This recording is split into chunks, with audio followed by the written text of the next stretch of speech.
Okay, here we go.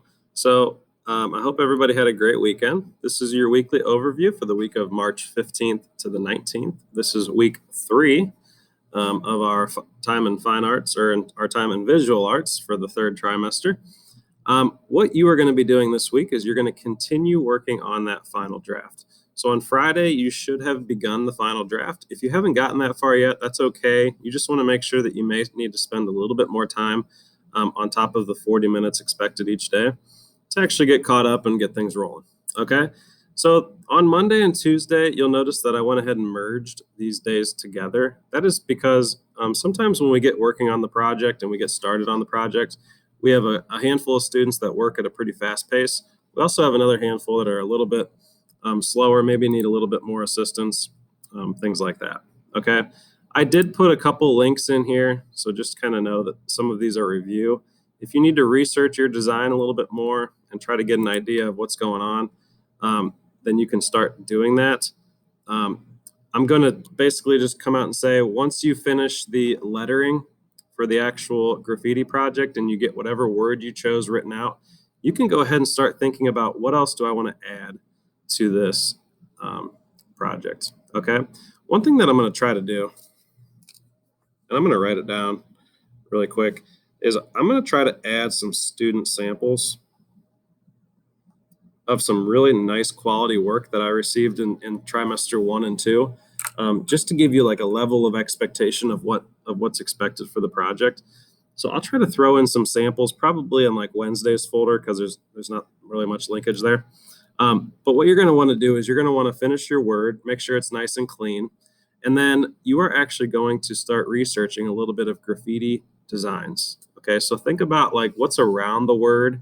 If you look up graffiti, it doesn't necessarily matter what the word says, but really what's around the word. So if you look at this picture here, okay, it's going to show you all of these really cool designs and different like art displays that are going on around it. So basically, you want to look at the background, think about how you can make yours interesting, think about how you can make yours creative. If you want to give it like a theme, I've seen some people go with like a certain theme and make it look like graffiti style art. Like if you're big into sports and you want to do some sports action things going on in the background, that's cool. If you're big into like dance or music, there's a lot of different ways that you can make graffiti, and especially a mural, turn into a theme. And that's going to kind of help show some unity, which is one of our principles of design. Okay, so you're going to begin that graffiti design.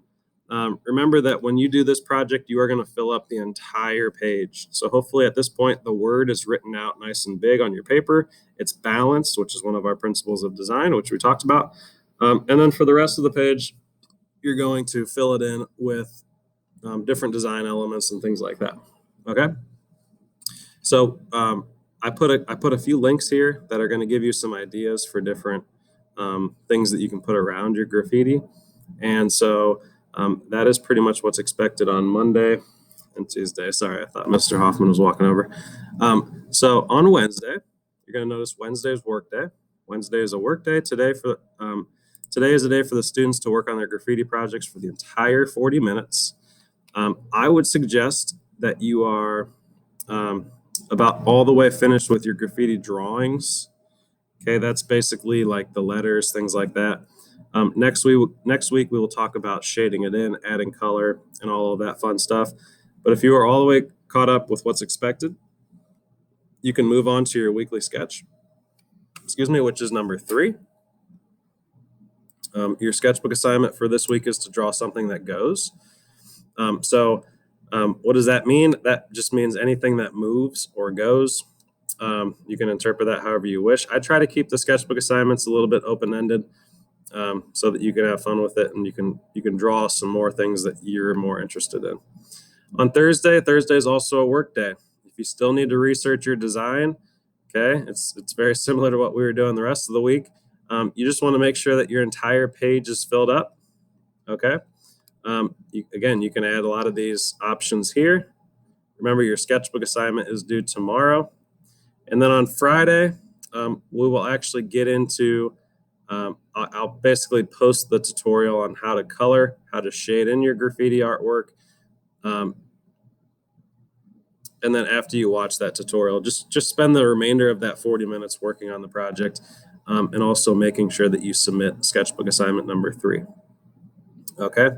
So with that said, this is going to be a week where we're going to be spending a lot of time working on the actual project. The first few days of the week, you're going to be working really hard on getting your letters nice and neat. You could add that drop shadow, things like that. And then once you get to Thursday, you will probably begin working on your background and some different themes that you want to put into your graffiti artwork. Okay, so basically just remember to work through these day by day.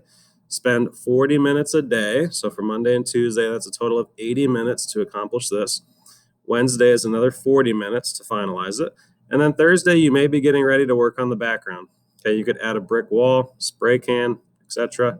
And then on Friday, we'll actually start shading it in. If you have colored pencils, you can start working with colored pencils. Just remember that anything outside of a pencil and a sketchbook is not required, okay? So for our e-learners, I cannot really expect you to have those materials at home. So there are minimum requirements, but then there's also some enrichment opportunities for you if you do have colored pencils that you can kind of spice up your project a little bit and have some more fun with it. Okay, so if you have any questions on that, feel free to email me at any time, and I'll get back to you as soon as I can. So let's have a good week, and I can't wait to see what we come up with for this project.